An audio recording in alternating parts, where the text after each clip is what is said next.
सिरोंचा तालुक्यातील पेंटीपाखा ग्रामपंचायतमध्ये दलित वस्ती निधीतून मंजूर झालेल्या नाली बांधकामात गंभीर अनियमितता झाल्याचे आरोप स्थानिक नागरिकांनी केले आहेत. नाली बांधकामात निकृष्ट दर्जाचे साहित्य, तांत्रिक नियमांचे उल्लंघन आणि बजेटमधील तरतुदींकडे दुर्लक्ष केल्याचा आरोप ग्रामस्थांनी केला आहे. ग्रामस्थांच्या म्हणण्यानुसार कंत्राटदाराने अंदाजपत्रकानुसार आवश्यक असलेली सोलिंग प्रक्रिया पूर्णतः टाळून थेट बेड काँक्रीटचे काम सुरू केले आहे. तसेच नालीसाठी वापरण्यात आलेली लाल रेती निकृष्ट दर्जाची असून ती अवैधरित्या बैलबंडी मार्फत आणली गेल्याचा आरोपही नागरिकांनी केला आहे.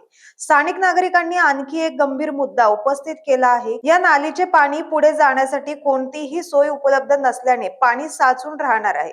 या ठिकाणी पाणी साचल्यास टायफॉइड, मलेरिया, डेंग्यू यांसारख्या रोगांचा धोका वाढून आरोग्य स्थिती बिघडण्याची शक्यता असल्याचे त्यांनी सांगितले.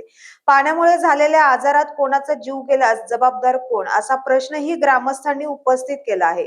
गावातील काही नागरिकांनी या संदर्भात संबंधित इंजिनियरला फोनद्वारे माहिती देण्याचा प्रयत्न केला, मात्र त्यांच्या तक्रारीवर कोणताही प्रतिसाद न मिळाल्याने नागरिकांमध्ये नाराजी पसरली आहे.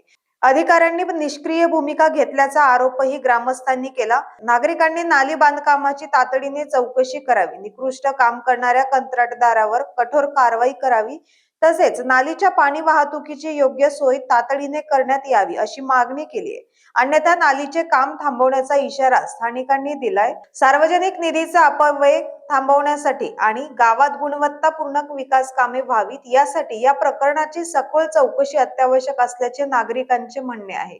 Bureau news 7 Marathi, Sironcha, Gadchiroli.